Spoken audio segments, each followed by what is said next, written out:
বন্ধুরা আমার, আমরা শহীদ রাষ্ট্রপতি জিয়াউর রহমানের উত্তরসূরি। আমাদের উত্তরসূরি শহীদ রাষ্ট্রপতি প্রতিচ্ছবি তারুণের অহংকার তারেক রহমান। আমাদের ভয় পেলে চলবে না।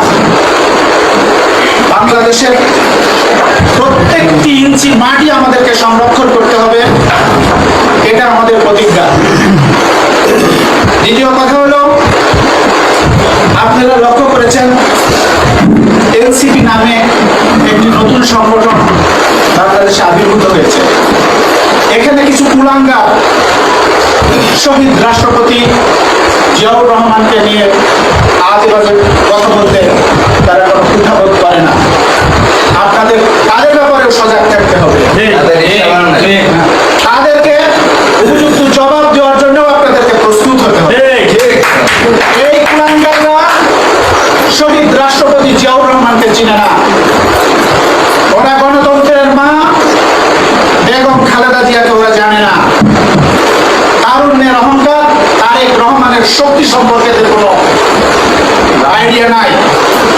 আমি বলতে চাই যে এই সমস্ত কুলাঙ্গার বাংলাদেশ জাতীয়তাবাদী দল এবং তার প্রতিষ্ঠাকে নিয়ে কুরুচিপূর্ণ বক্তব্য দিয়েছেন, তাদের ব্যাপারে বলতে চাই সজাগ হয়ে যান, সজাগ হয়ে যান, সতর্ক হয়ে যান। তা না হলে বাংলাদেশের 18 কোটি মানুষ তোমাদেরকে আস্থা করে বিক্ষিপ্ত করবে। তোমরা বাচ্চা মানুষ, রাজনীতি শিখো, রাজনীতি শিখার বয়স। এখন মানুষকে জ্ঞান দিতে এসো না। আমি আশা করি আজ যে কমিটি হবে সেই কমিটির কাঁধে অনেক বড় দায়িত্ব। এই দায়িত্বকে তারা সুচারুভাবে পালন করবে। দেশ নেতা তারেক রহমানের নির্দেশিত প্রত্যেকটি আদেশ তারা অক্ষরে অক্ষরে পালন করবে, নিজেদেরকে পরিশুদ্ধ রাখবে, কোনো অন্যায় অত্যাচার জুলুম চাঁদাবাজের সাথে নিজেদেরকে সম্পৃক্ত করবে না। শহীদ রাষ্ট্রপতি জিয়াউর রহমান বলেছেন, money is no problem, work is problem.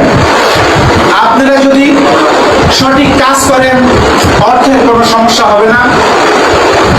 এই রাজনীতিবিদদের অর্থ একভাবে না একভাবে আসবেই। এটার জন্য আপনাদের কোনো অন্যায় করতে হবে না, চাঁদাবাজি করতে হবে না, জুলুম করতে হবে না।